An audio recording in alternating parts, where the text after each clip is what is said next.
called to me. Welcome, folks. This is the Policy Committee meeting for Tuesday, August 9th, 2022. It's 5 o'clock p.m. Let's all stand and recite the Pledge of Allegiance, please. I pledge allegiance to the flag of the United States of America, to the republic for which it stands, one nation, under God, indivisible, with liberty and justice for all. Carry on. So welcome all for attending. We have, about 12 policies that need to be reviewed and perhaps updated. This is the session where we get to talk about them and then put them on display so that we can get some feedback from the community. So I'm going to turn this over to Dr. Schott and Dr. Chapey. And lead us through, please. Thank you, Mr. Ritter. A number of these policies, not only for maintenance, but also for review, we'd like to discuss tonight. Part of them are also something that we must announce and attend to yearly. So PD's the Pennsylvania Department of Education. Mm-hmm. So we'd be starting off on policy 214, and that would be pupils underneath attendance. Dr. Chapey, if you want to just maybe summarize this policy, whatever changes need to be in play, and discussion for the audience and the board members. This is one of the policies we wanted to take a look at on a yearly basis. We met with some of the social workers this year to talk about some of the processes that we've been using even before, but really throughout COVID. And we just want to have this up for review to make sure that we're all on the same page. But it comes down to a matter of, after a student reaches that fourth unexcused absence, what takes place after that. That was lessened a little bit during COVID, but we just want to reiterate that we're kind of going back to some of these standards that we had pre-COVID. If I could also add that one of the most recent changes to policy was from 18 years of age, compulsory school age, to 17 years. And you note that that's also listed in the policy. We made that change previously. But also during COVID, I'm not going to say confusion with attendance. Many more issues surfaced with those students who may have been in quarantine, those students who maybe did not test for COVID, however, stayed at home for an extended period of time, whether or not it was 4 or 5 days, and the excuses that would come forward and how they would be classified within our Skyward system. So PDE has supplied a number of language opportunities to place in our policy, and we've done that. But we just wanted to ensure that, again, we're covering this as maintenance, but also be able to meet with our staff to determine, okay, here's the policy. There's no confusion on this. We have a number of secretaries, administrative assistants that have changed in the buildings over the last couple of years, that they're the first line of defense with attendance. So we wanted to make sure everyone K through 12 is on the same page. Any questions on attendance or anything that you can think of? The one thing that we did have to explain to our secretarial staff, and also with the social workers and Michelle Major, on the school visitor who was also present, is once we have 3 unexcused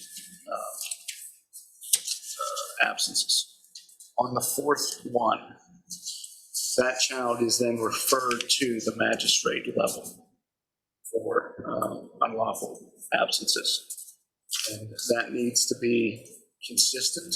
That needs to be processed thoroughly. Once it's in the hands of the magistrate, and again, with COVID, things, I'm not going to say we're different, but we're handled differently at the magistrate level, because they were more supportive of the families, understanding what they're going through at home. But we anticipate to shift back to, okay, if there is going to be a fine, the parent and the child must be held accountable to get them back into school. On the 7th, Page 7. student is habitually truant. How many days is habitually true?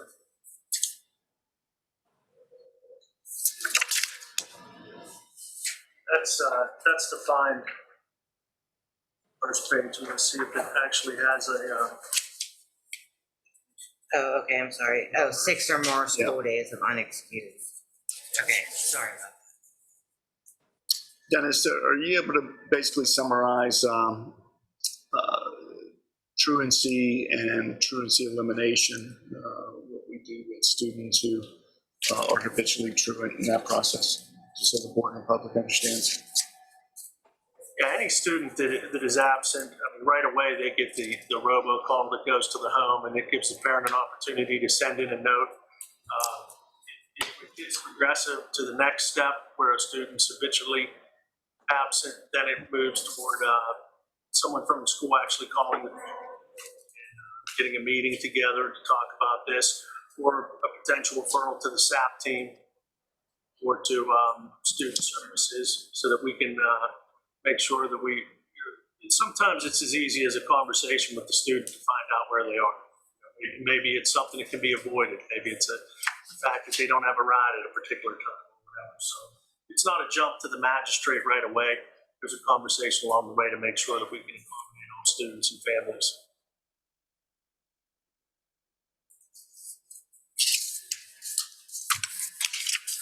As you can see, it's a lot of information, a lot of detail. It's reviewed, it's covered with all the principals, secretarial staff, counselors, social workers, but more importantly, the parents as well. They receive this in the children. And I've seen the amount of work that goes into trying to speak to a parent and speak to a student that our social workers do, and from phone calls to go into their homes and ensuring things before it even gets to this point. You want to be able to attack it early on to avoid that school phobia from setting in, and then it becomes really an issue of bringing in more experienced personnel to help assist with getting the child to school. Yeah, no, I've just seen the amount of communication work that they do to try. Okay, any questions? We can move on to the next one. Question?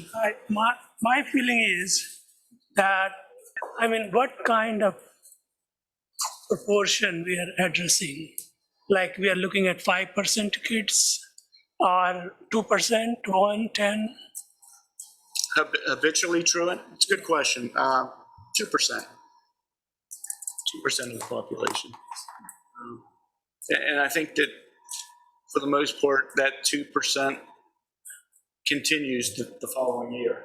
So it's something that we're familiar with those children. We do have a program that provides what we call a risk assessment, and it's one of the categories that is included in this program as far as attendance, and it's part of the risk assessment that we develop.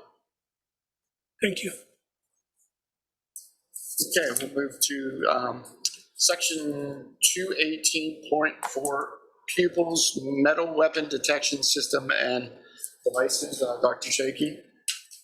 Yeah, this is another policy that was updated in 2019, and some circumstances have changed with the potential partnership with an SRO from Monroeville. We're going to make sure that we review this and we add them in as personnel for Police and Safety Committee. This policy directly outlines who's going to be trained for moving students or parents through a metal detector if it's at a sporting event or something of that nature. So we added the SRO, the Monroeville Police, and we also took a look at the policy, and we're going to add some updated signage around the campus as well to align with this policy. Had the conversation with Chief Cole. He is anticipating meeting with council tomorrow, Thursday, to review the potential partnership again.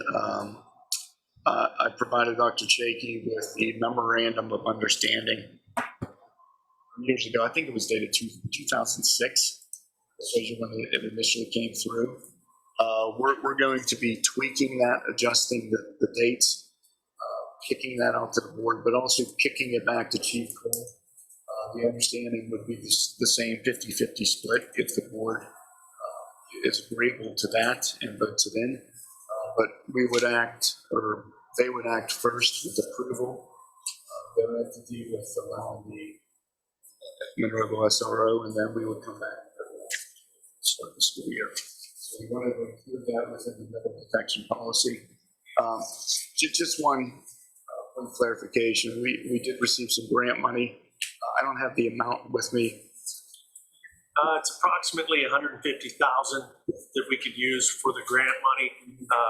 We haven't decided what we're going to use that on yet, because the way that the grant is set up, we have to have the invoices and all the bids and everything before we can actually enter that. So we're going to decide over the next couple of days, how we're going to allocate those funds. Half of it is for physical safety, and the other half, the other $150,000 approximately, is for mental health. One of the items that we've looked at, and the idea, and you've seen this within my board report, is currently right now with metal detectors, we run maybe a third of our students through every day. Given the nature of how buses are dropped off in locations and the amount of metal detectors we have, it's a random sample. It changes every day with the bus numbers, but we believe that we're at that point where we need to run everyone through, given what's happening in this country today with the amount of guns. So we're going to attempt to make that part of our normal routine. Now, when that happens, we're not sure, because the procurement of metal detectors is an issue with everything else in this country, being able to bring these in. I've been in contact with a company called Evolve. It's really a high-tech metal detector that's used at a number of the venues, large campuses, arenas, where you're able to run 3 or 4 students through the metal detectors while they're carrying their bags. So you don't have to drop them, check them with a wand, do something different. If it detects, it would be able to pinpoint which individual, we'd stop them, detain them, and search. So the idea is to allow a more fluid check, run kids through, and that's something that we would look at the price, come back to the board and say, okay, is this something that we could use those funds for? But also for events as well. We started last year with playoff game, football game, where we utilized metal detectors.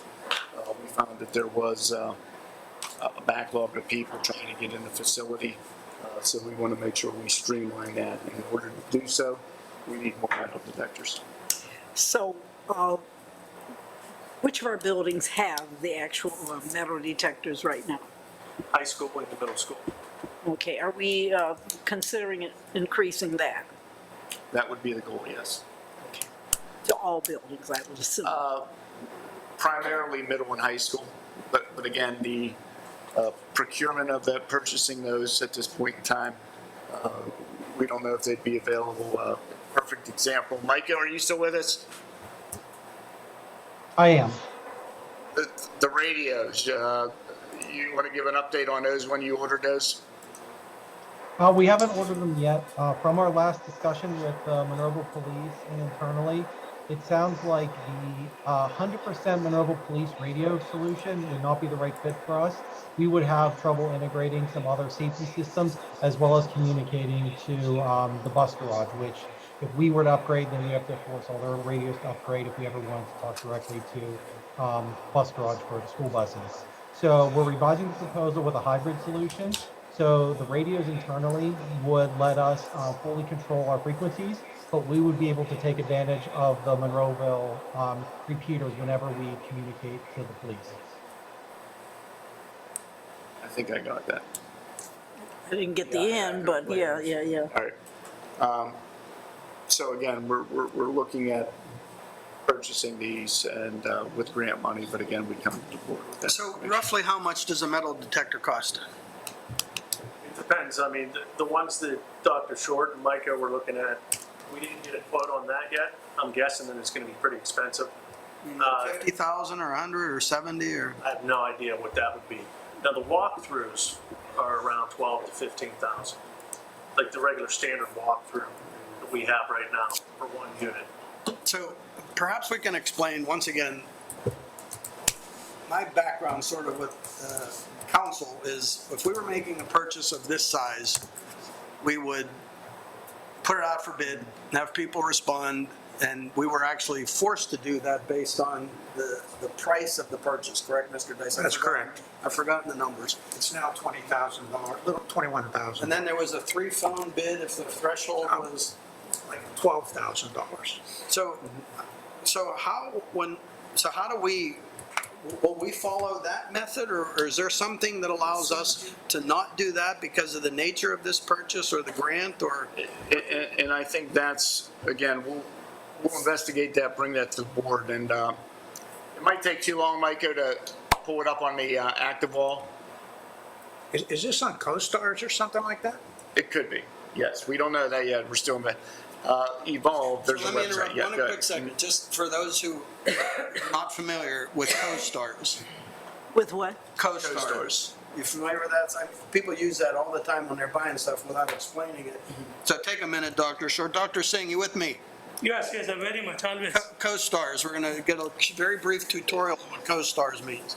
Essentially, it is a It's a governmental government domain where that has already bid all of the subjects that you are looking to buy. Let's make it simple. Oftentimes, you'll see police, municipalities purchasing police cars through CoStars. So they don't have to go to formal bid. It's already been bid, and these prices have been established. And when I say have already been bid, they did the bidding process, and there are low bidders, and they're listed. And so now when you want to go buy a police car, you want a Ford or whatever it is, you can go right on CoStars and look up Ford, and you can find the dealers that have those. And you can buy it through CoStars. So you're saying that with metal detectors, you think? Well, they may be. they may be. And this is If I could jump in for a minute. a- CoStars definitely is one, but unfortunately, in regards to federal funds, CoStars does not qualify for that. PEPM, which is more technology related, would probably have those types of items. Typically, I don't recommend going out to bid for every little thing. I think if you can take advantage of pre-bid items, particularly based on the type of whether it's federal dollars or state dollars, and use the appropriate entity, you save a lot of time and money, and you can really streamline your purchase and get exactly what you want. All right, Paul, so maybe you could quickly clarify. So our understanding, or mine, is that based on the purchase price of something, we are required to go out for bid, except for this CoStars exception, which is sort of a pre-bid thing. And my understanding was they list typically the things that are bought with some regularity. So when you just said your recommendation is to not send things out to bid, how do we legally do that? By utilizing all the purchasing groups. For instance, I think it was either last month or the month before. Okay, a version of CoStars, gotcha. Yeah, we approved about, I think, 18 or 20 different purchasing groups that the district either is a current member of or can actually become a member of. Or, I mean, it's still not even limited to that. There's other groups out there across the country that we could still even become a part of that have already gone through this bidding process and make these contracts available to us. But again, in terms of the federal dollars, now, for instance, I mentioned PEPM. Also, the other one that we know that meets the criteria that Mr. Dice's office looked into for us is the Omnia Partners, which is, again, one of those ones that was approved for us, the district, to be a member of. When you're utilizing federal funds, that's also was a qualifying contract with Train that is through Omnia Partners, just to use that as a particular example. And I have a question, this might not be for everything. When using these companies to do this, currently, I have heard one of the barriers is requiring these things because so many people kind of use it and they have a standard for what they get, but I'm assuming, in all honesty, that's going to be the way no matter which direction. Yeah, and I've been, if you have an opportunity to take a look at this video, you're able to see the latest technology from this Evolve company. Oh, right, and I'm not questioning the technology. I just want to, I've had folks ask me about this. I've wondered it too. Purchasing purposes. And so just as we go forward, Yes. I think that we should just be a little more clear about the process, because occasionally we'll have someone say, I talked to a guy, we took a walk around, we're buying something. And I'm obviously paraphrasing and simplifying this, but What should happen is you should get identified the company that you're going through that's been approved in the bid, so that you know it, so the board knows who it is we're going through. Right, That so- would clarify. So step one is to identify the need, the specific thing that we're looking for. And again, in the traditional manner, when you do that, you say, okay, we need a metal detector with these specs, or with this capability. And then you put it out for bid, and whoever responds. But that's a long, drawn-out process. So these buying consortiums streamlines this whole thing. But the process still starts with us saying, for example, we want this kind of metal Specific. detector. Exactly. And they may be the only company that produces something like this. Gotcha. So, again, just so we make large purchases with regularity, we should just remind the public, yes, these have been properly vetted. This is the process we're using. Any questions, get in touch, but that's all. Yes. Just Are you familiar with any schools in the Pennsylvania area that are using the Evolve system? I'm not sure. This is all relatively new technology, as you see. It really streamlines everything. You know, the individuals walk through this, and there are scanners. People are attentive. The attendants are there monitoring what's going through, and individuals are stopped if something is flagged. With 1,300 students going through, this is something that we would need in order to ensure that, A, our kids are getting into the classrooms on time, and also with different activities and events. They are portable, they can be used outdoors, they're weather resistant. I've been So they're back- portable, you said you Absolutely. move them from place to place. Oh, Yes. okay. All right, now, I'm sorry, I kind of dragged out this Yep. conversation about the buying process. We have a ton of policy stuff We're here, gonna and move we're through it. already at 5:30. Yep. And you know we're wanted to show gonna, and I dragged it out myself. I could have asked that question anytime. See the video or not? My fault. That's it. Okay. Yep. Right. Oh, look at that, Jay. Paul, That one picture thing off we're the screen. gonna mandate is you take that picture with you to Hampton. Yeah, get that out of here, get that. All right. It disappeared. That's nice. Get that, and the small one too. Take that with you. Okay, 249 pupils bullying, cyberbullying, another one of these maintenance ones that we have to review yearly. Dr. Shaky. Yeah, this is just been updated September 21. We added the Title IX stuff into here, and also the designee, the chain of command and everything.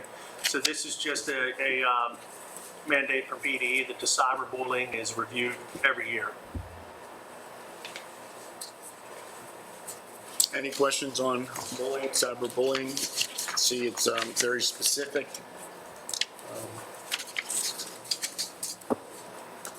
Again, part of the first week of school activities where building level principals do address this information. It's part of the student handbook with students, grade level assemblies the whole way down through. That is the tiniest can of Pepsi that I've seen. 7 ounces. I already checked 7 that ounces, out. okay. 7.5. 7.5 to be exact, so there you go. I don't drink, Yeah. I don't know what the little is. 22 ounce. What, no, I'm just. 24, yeah. There you go. Yeah, I don't know what that is. Okay, so again, all of this information with bullying and cyberbullying is presented to our students weekly, first week of school. Moving right along, number 7 709, property and building security, Dr. Chaky. This is just a policy about building security and talking about the number of keys that people may have. And is it electronic access? Is it not? Delegation of responsibility to who collects the keys and some of the things of that nature. Some of the things that came out of the state police risk and vulnerability assessment talked about dissemination of some of the electronic keys and how to handle that. So we wanted to have this open for review. And one of the suggestions involved, once the Monroeville police do come on board, will be providing them, and correct me, Dennis, either initially with every vehicle card, police car having or officer having a swipe card to get into buildings, and eventually moving to the fob technology. Yes. Now, this was last revised in 2016, and at the end, it talks about exterior doors. Do we actually have a policy with our police of how frequently they actually check to see if doors are locked? Or When you say police, our school police? Our school police. The expectation is all day that they make sure that the doors are locked, because we're going to move toward having every interior door locked within the buildings. So they do a perimeter walk, and they also check doors regularly throughout the day.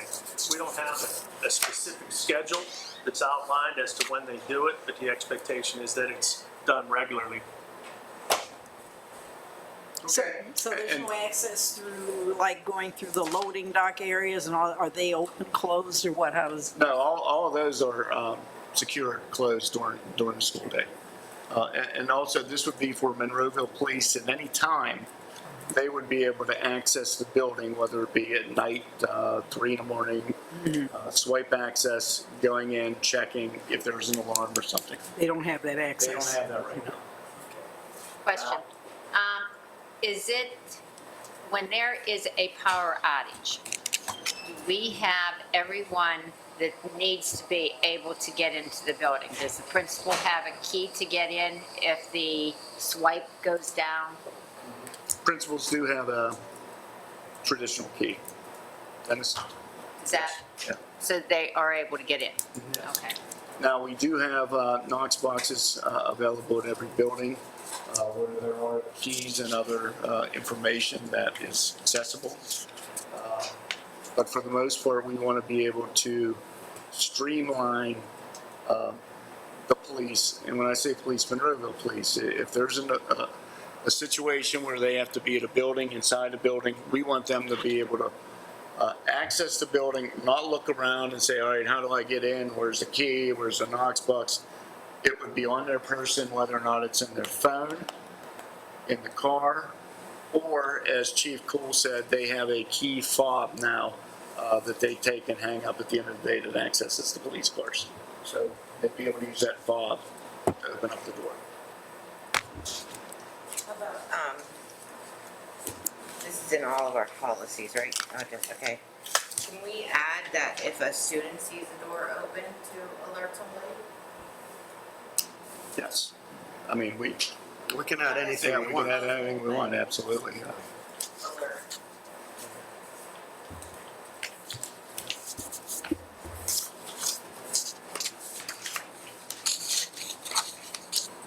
Is there, and there are a lot of policies, and I am gonna be honest, I have not been able to read all through them. I don't You know. haven't memorized those yet? I have not, no, sorry. My AI has been down lately. Is there a policy for students letting other students in the building in a door that's not designated through? It's within the discipline policy in the handbook, I believe, and I don't know the exact, but it is addressed in there where kids are also informed that you don't open up the door for anyone. Back in the day, it happened all the time. Could be for a delivery person, anything. But today, and I think kids are more attuned to that.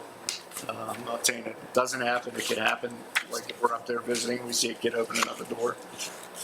But it is addressed. 709.2 property school police officers. Dr. Chaky. And again, this is just an informational policy.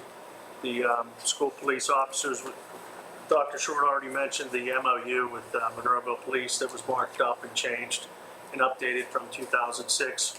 We're going to add that, and just talks about the roles and responsibilities. We have the MOU between the police and our district as far as some of the regulations there, and that was just updated last year as well.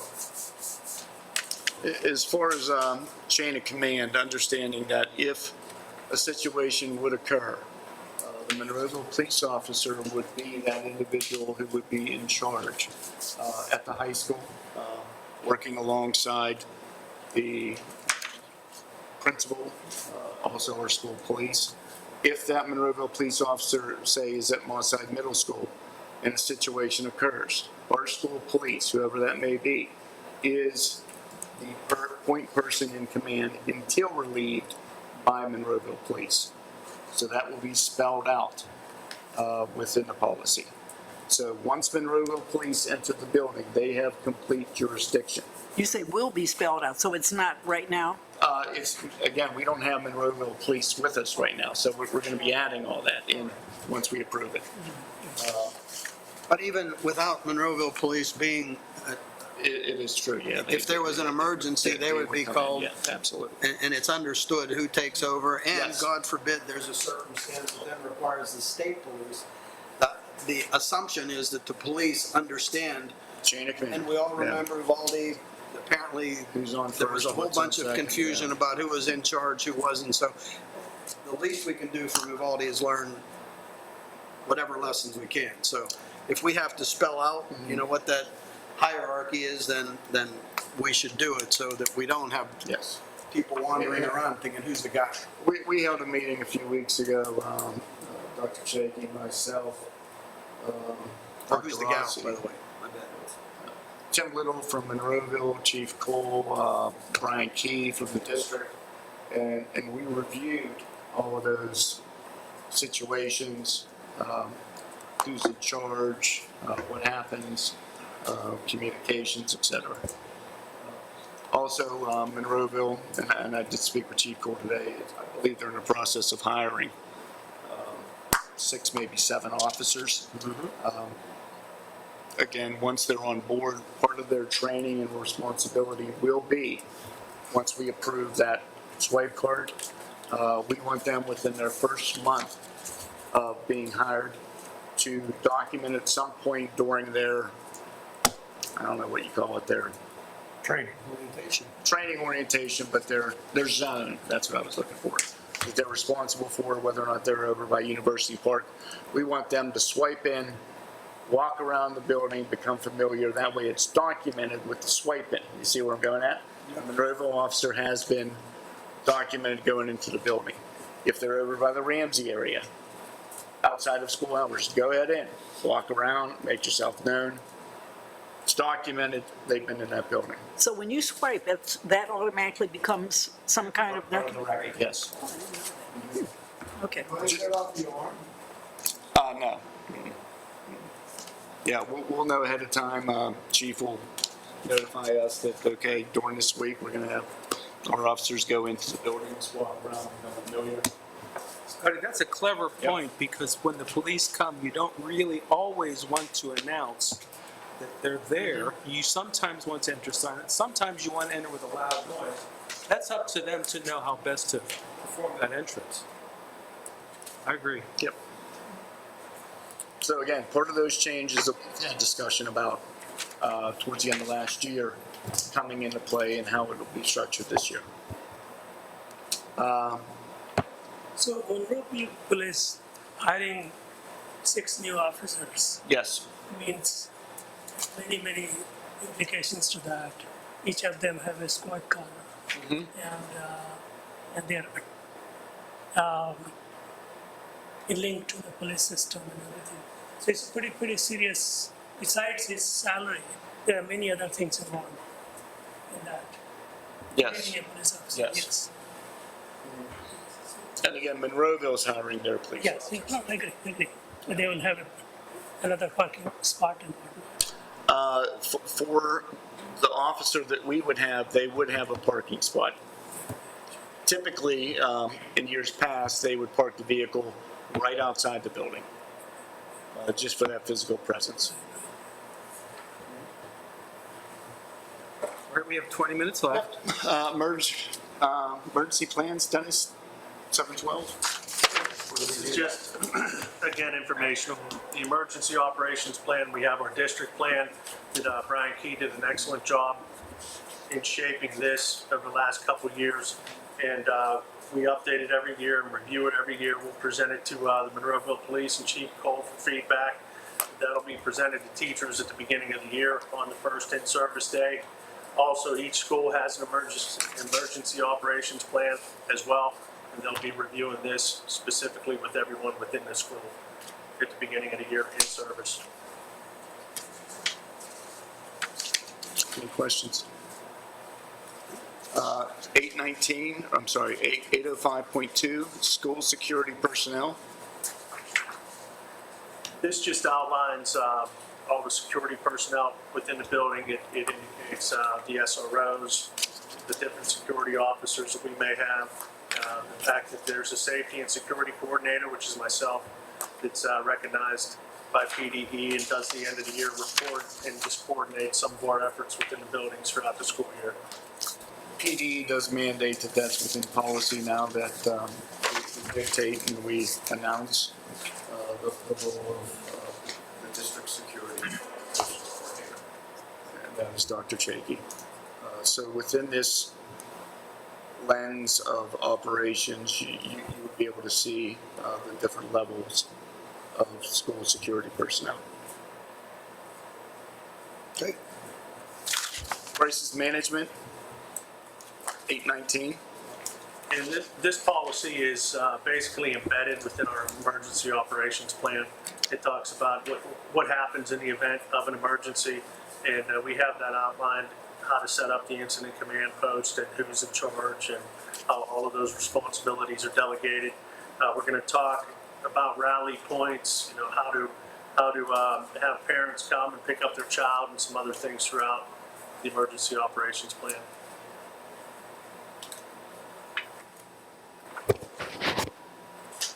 I can assure you that every district is reviewing those extensively this year. Policy 829, operations, audio, video, recording, and photography.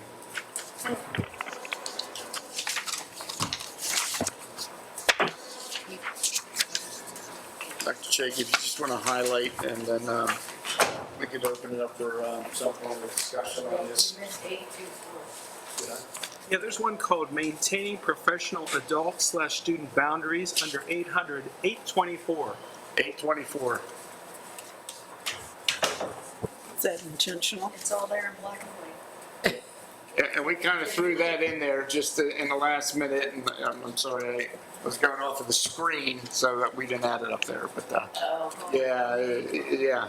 No, because we're. It's easier for me to read up there than it is down here. You just didn't want to put your glasses on.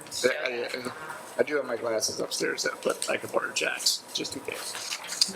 824, Dennis, yeah, I'll have you attack this because we go after it every year, but you've heard us say it to the board. Recently, we've said this when you hear 824, but Dennis, provide a quick synopsis. Yeah, this is always something good to review on a yearly basis. We open up the in-services with this, and it's just a matter of us doing a good job in making sure that everything within this policy is so we're going to make sure the teachers review this, principals review this, and we take a look at this for as we open up the school year again.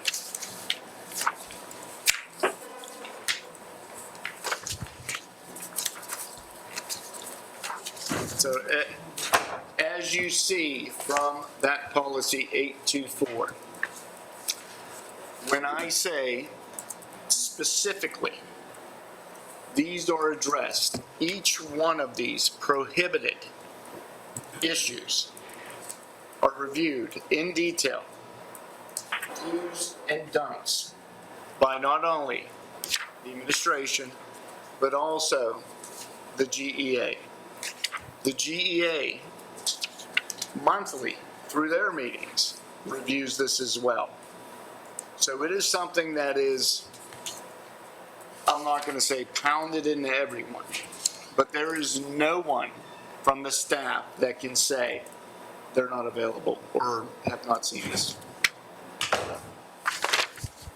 So even through the electronic devices, where, is that how, well, all the other stuff is. Seven, bottom of page 4 of 7, they actually Yeah. spell out electronic communication too. It's all there. Is there alcohol in here? Is there alcohol? There's the giving of gifts. Yeah. Which page did you want?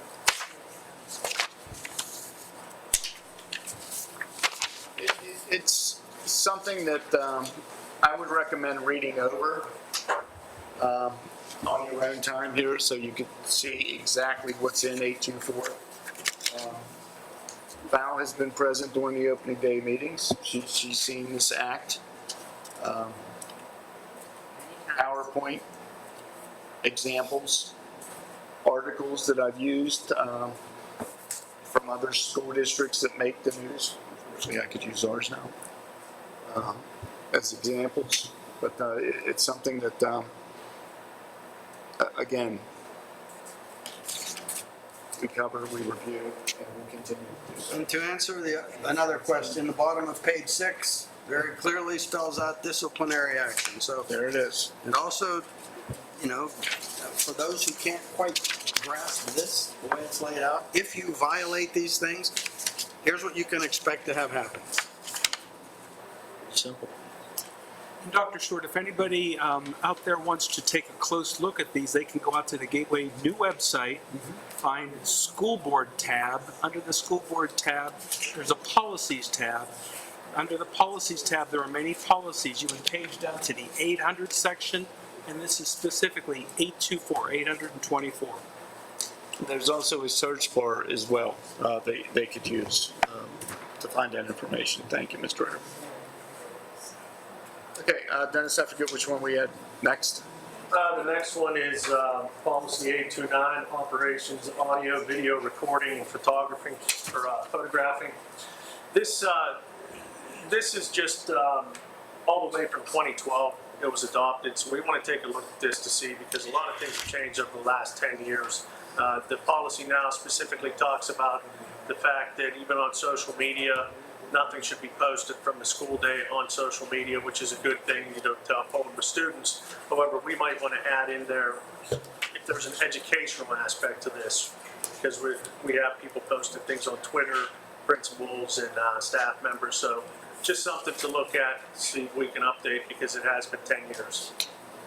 And we've had that conversation internally here, at least with the board, and also the public has made us aware that sometimes when there's an action in a building, kids immediately respond by pulling something out, like the phone, and then it's uploaded and posted somewhere. This is the policy that it would be addressed in. So we'll definitely make sure that we add those changes to it. These revised.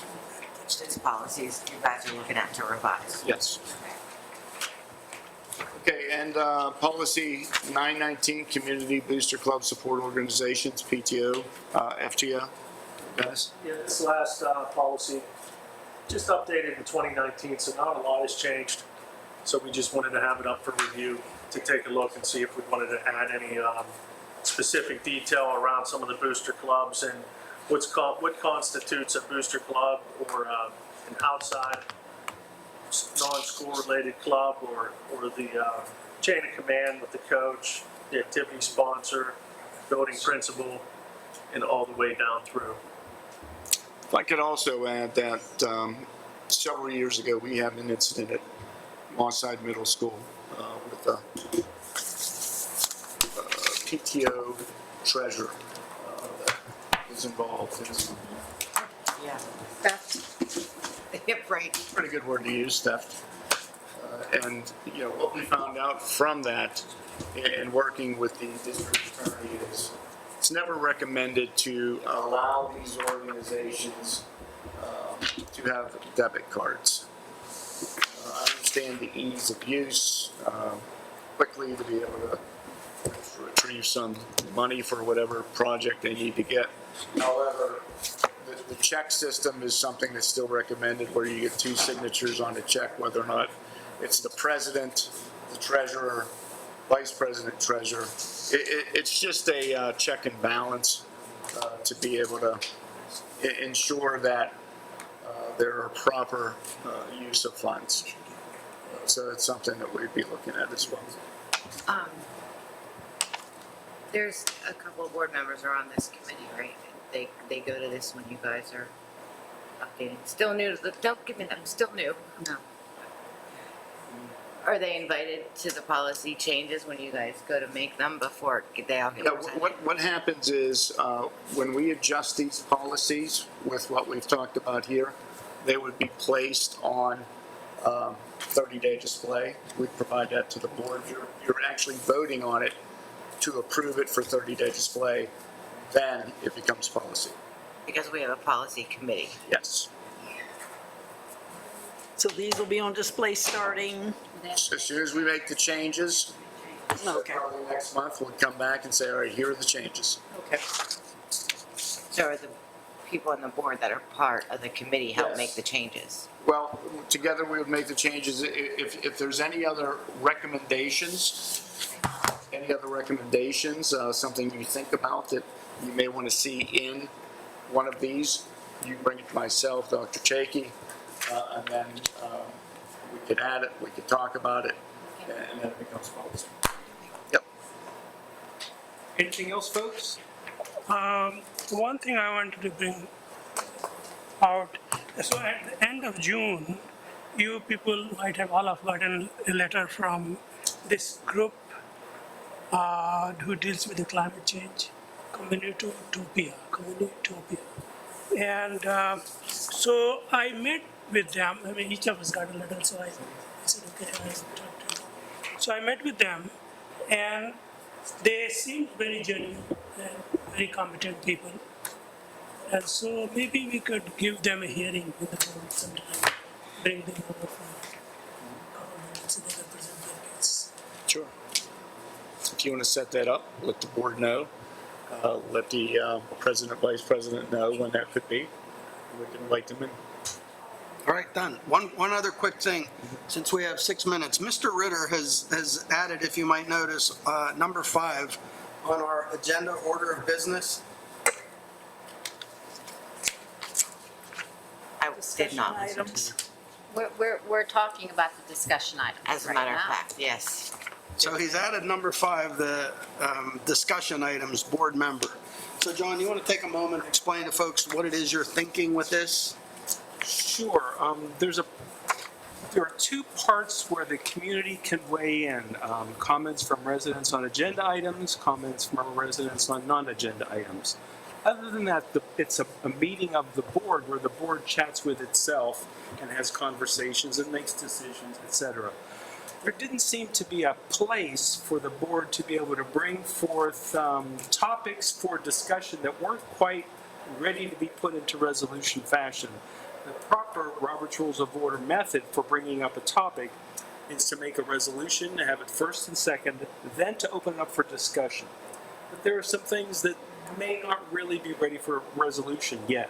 So this is an opportunity, a regular opportunity for the board members to bring forth whatever they have on their mind. It's not a board report, it's not a committee report, it's an idea or a question or research item, something like that. Sometimes we'll have things for discussion, sometimes we won't, but at least there's a slot available for it. Okay. So as you and I discussed this, so my first thought was, if we do this and someone, any board member discusses something that's not on the agenda, does that not then give whoever's in the audience the opportunity to weigh in on the thing that has just been introduced? If it's leading towards board action, yes. Okay. And it is. Perhaps, or probably. Okay. Well, they could fall under 12, where it says comments from residents on non-agenda items, correct? All right, right. We could say, yeah, you got something on that and hang on to it. Very good. So Bonnie, before we close here, I've taken attendance. I know you're taking notes. We've got John Ritter in the room, Dr. Short, Jack Bova, Bruce Dice, Susan Delaney, Val Warning, Leslie McBride, Dennis Chakey, Mandel Singh, Mary Beth Cerrucci, Paul Scott's virtual, Miko, you, Scotty Williams is here in person, and that's the roster. And I'm looking for a motion to close. I'd like to make that motion. I'd like to second that. Well, seconds. All in favor by acclamation? Aye. We will start up again in about 5 minutes, folks. Okay.